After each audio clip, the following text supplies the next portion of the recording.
Imagine your own mind, not as a universal, indivisible consciousness, but as a limited, finite, but mini field of consciousness, which is whole, complete in itself, and contains, at least in potential, all possible dreams. But it cannot access those dreams in the waking state. So in order to access those dreams, what must it do? Your mind must overlook its status, its wholeness. It must localize itself within itself as an apparently separate subject of experience. It must dream in order to realize one of those infinite dreams. It must dream that dream within itself. Your mind must assume the dreamed world, but you can't know that dreamed world in the waking state. In order to know it, your mind must simultaneously dream the dreamed world and localize itself in that dreamed world as an apparently separate subject of experience, from whose perspective it knows what is in fact the activity of your waking state mind, but from the point of view of the dreamed character that you seem to become, the activity of your waking state mind appears as the dreamed world. So every night you're familiar with this, you undergo this process whereby your own mind, which is whole, simultaneously dreams a world, realizes a world within itself, but in order to perceive that world, it has to overlook or forget itself, localize itself in its own dream. It has to forget that it is dreaming. It has to localize itself within its own dream as an apparently separate subject of experience.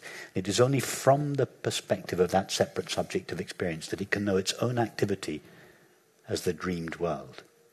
Now just extrapolate that one level up and consider the possibility that consciousness contains not all dreams within itself, but all possible waking state experiences within itself, but cannot access these waking state experiences directly. In order to realize this waking state experience, in other words, in order to manifest itself in form, it has to simultaneously, quote, dream the universe within itself and localize itself as an apparently separate subject of experience, or in its case, numerous separate subjects of experience, that's each of us, within its own dream, from whose perspective it sees what is in fact its own activity as an outside world, the world that we perceive. So what appears to be a physical world from our limited, localized points of view, in fact is not a physical world.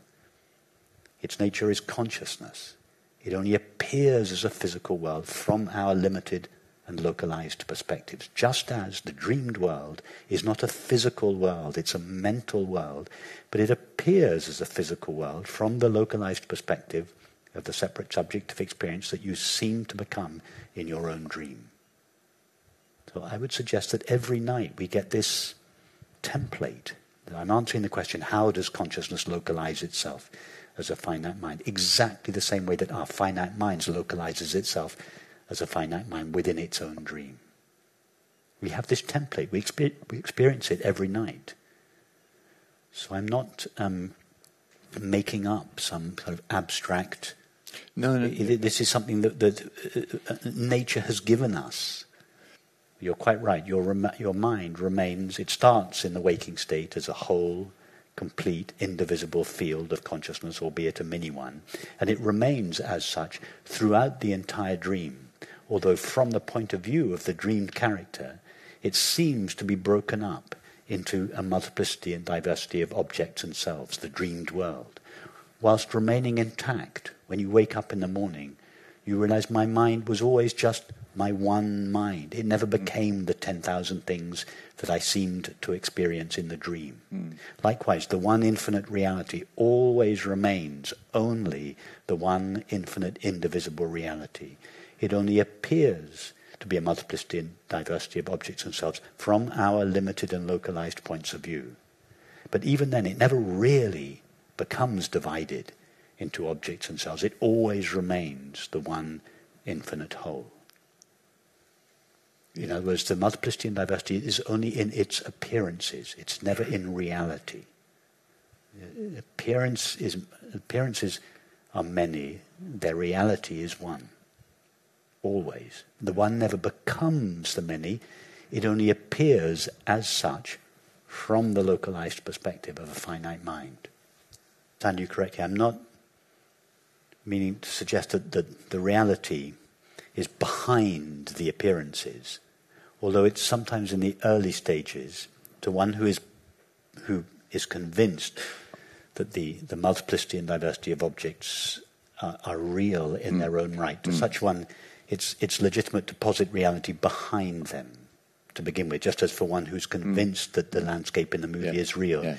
It's legitimate to draw attention to the screen behind the landscape. Yeah. The screen isn't really behind the landscape. To posit the screen behind the landscape is to credit the landscape with too much existence of its own.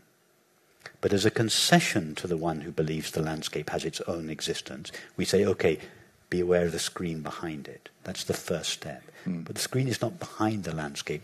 The screen shines as the landscape. So at that stage, the landscape ceases to be a concealing power and instead becomes a revealing power. Yes. The landscape no longer obscures the screen, it shines with the screen.